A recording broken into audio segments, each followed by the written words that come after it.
உங்ககிட்ட இருக்கக்கூடிய பணத்துக்காக ஒருத்தவங்க உங்கள மதிக்கிறாங்க அப்படின்னா, அந்த மதிப்பு குப்பைக்கு தாங்க சமம். உங்ககிட்ட ஒண்ணுமே இல்ல அப்படின்னும்போது, உங்ககிட்ட உறவாடினவங்க தான் உங்களோட நிஜமான சொத்தே. அப்படிப்பட்ட உறவ யாருக்காகவும், எதுக்காகவும் இழந்துராதீங்க.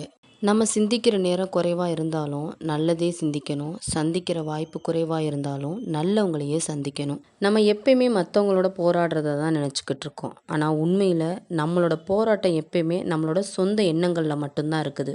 எந்த நேரத்துல எத செய்றது அப்படின்னு நம்ம தெரிஞ்சுக்கிட்டு செய்யக்கூடிய மனசு இருந்துச்சுன்னு வச்சுக்கோங்களேன், எல்லா நேரமுமே நல்ல நேரம் தான். நம்மள ஏளனமா பார்க்குறவங்கள அடிக்கடி சந்திக்கணும். அப்பதான் நம்ம வாழ்ந்து காட்டணும் அப்படின்ற எண்ணம் நமக்குள்ள அதிகமாயிக்கிட்டே இருக்கும்.